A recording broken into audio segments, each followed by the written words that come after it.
This series, I'm going to take up parameter definition language, which is called PDLs in Ab initio. So why I chosen this topic, because it's a very commonly asked interview question, the, the PDLs. So why we use PDLs and how many uh, how many PDLs you might have used in your Ab initio graphs, and what are the context where you have to use the PDLs and how it is beneficial to use PDLs rather than any other parameter construct. So PDL stands for parameter definition language, and it was used to reference the parameter in the parameters at the level of a graph, plan, or project level parameters. So we can use the PDLs. Okay. So why it is different from any other parameter references is because it provides the inline DML construct. So when I say inline DML construct, so it provides the space within the round bracket, within the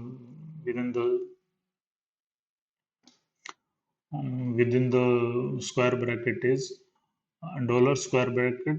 In that space, you could write a one-liner DML constructs while calling the inbuilt ab initio functions, and or you could define a you know a block expression within the square bracket, referenced by dollar. So in different contexts, it's used. So let's say for first example, if we are just this example shows that if you want to get the previous day's date, okay. So today is the function, okay. So we provide today is the function which gives the today's date, and this is the date format, and minus 1 signifies that the previous day, and then again we are converting into dd. Okay, so this is the typecast to the format, and this is datetime is the function, and date is the again typecast of 2 days, and today minus 1. Okay, so this will give the previous day, and then again we are making it. So, so in the sense, within the dollar and the square bracket construct, it provides the space to call different ab initio functions, inbuilt ab initio function, whether it's a datetime related or it's a string function or any other vector functions. Okay. So similarly, we can construct another uh, another construct like vector union. Okay, and we can provide two vectors. Okay, here. So let's say pick one, and which says 1 2. Okay,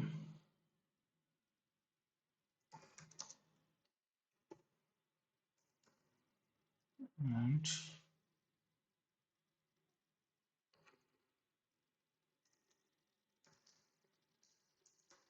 wait 2 3 4. So what the result would be, right? Vector 1 2 3 and 4. So this is the result. Okay, this is one liner, and we are adjoining two vectors. Vector union, doing the union of two vectors. The vector union is a function, inbuilt function of ab initio. Similarly, we could have string functions. Let's try to extract the date part from the string substring. Let's say we are accepting the date like 20 18 okay.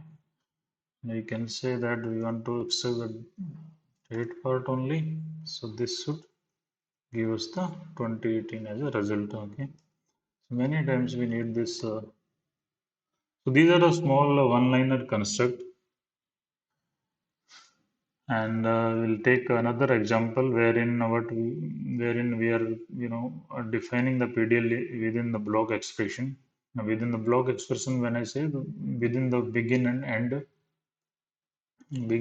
block, okay, within the dollar square bracket construct. So here, this is a kind of little relatively complex example wherein we are declaring the a vector. It provides the space to declare the vector, and declare the different declare the vector and even declaring the different variables. And then I'm calling the directory listing function. Dir path is a some directory path, and the file pattern is cust underscore data underscore these many question mark in the sense of 0 or 1. Okay, 0 or 1 character here, the underscore dot json. So what I am doing is I am finding listing all the files which starts from with cust data and having these timestamp values and dot json files. Okay, I will take the all listing of all the files. Then I have a for loop which loops through all the files within that. Basically, what we have to achieve is we have to get the latest file available in the directory. So when dir path is the another parameter, we can reference the parameter within the DM block construct without dollar. So this you always need to remember that we should not give the dollar and dir path. Instead, we should directly specify the dir path. So it will take the dir path. So whenever I say dir path, I have one parameter already which has dir path. Let's say dollar AI serial something. Okay, so or any other value. So if you specify dir path here, this is another parameter already available. Okay, dir path, so we can just reference that. We can list all the files here, and then we'll have a for loop which loops through all the files, and it will check. I'm taking one by one files. Okay, latest file is file side, and if file information is another function to get the relate all the properties of the available files, like file is available, so there is another property found, created, modified, and so on. So we are comparing the created timestamp of the particular file and the file next to it. Okay, so if that file is latest one, then we are saving that file in the latest files, otherwise we are going ahead with the looping. Okay, and finally we will get the file which will be the latest created, and we are returning the result. Okay, in the result in the result output data type. Okay, so this is relatively mm, a complex of maybe you can say PDL, but this is a simple construct. So basically we can make use of the DML construct, or it's a kind of transformation. So if you look at this everything, these all the declaration and the manipulations and function call and for loop, etc. So this is looks like it's a reformat function or any other transform function. It looks like that. And so this is called a DML construct. Okay, let's take another use cases wherein we use the DML PDLs. So which is a meta programming function when we need to construct the DMLs. So what we are going to do, we are going to add one field into the adjusted DML. So what we are going to do is we will just provide the round bracket construct begin end. Okay, okay. So this is our result finally. Okay, this is we are going to return. So what we are going to do is let DML field info back. This is inbuilt meta programming type definition field info. This will call the record info function, and within that record info function we are going to pass the DML path.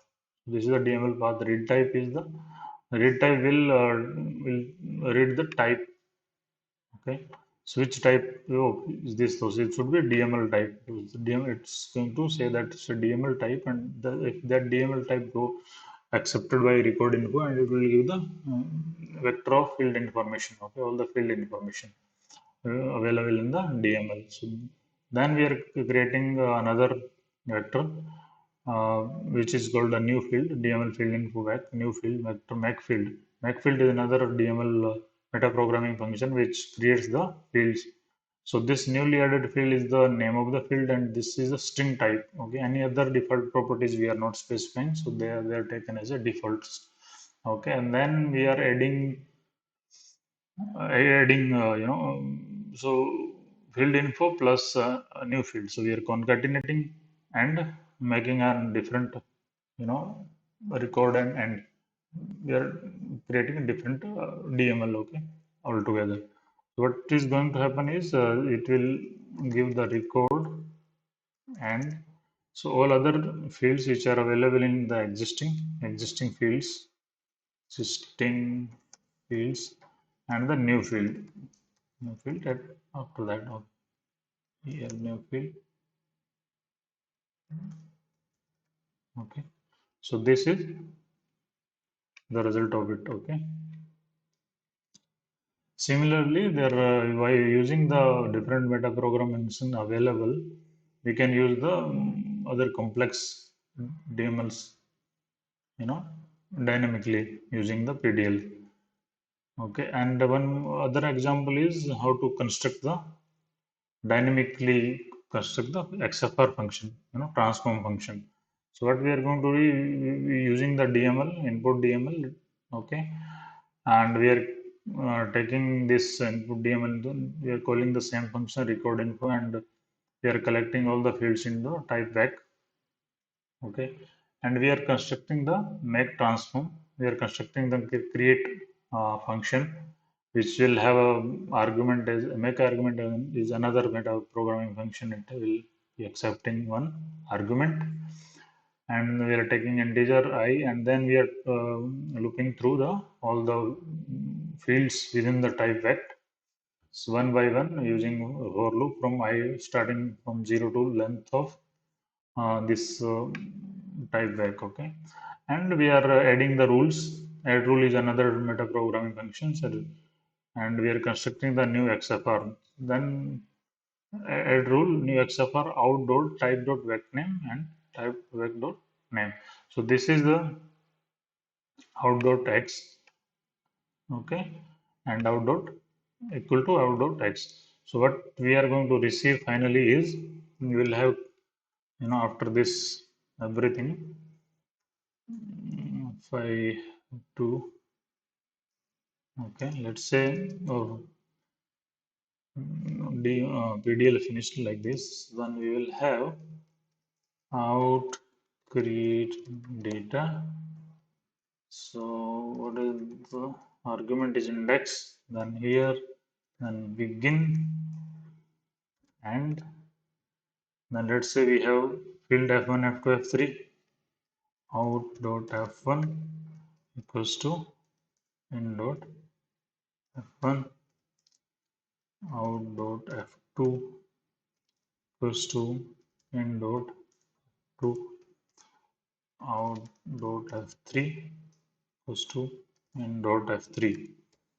Okay, so f1, f2, f3 is the field in the input DMLs. So we took f1, f2, f3 in the vector, then created a, you know, body of create function, and then we loop through f1, f2, f3 through this vector, and one by one we have added the transform rules. Okay, and finally in the result set we are returning. Okay, and our DML is or PDL is finished here.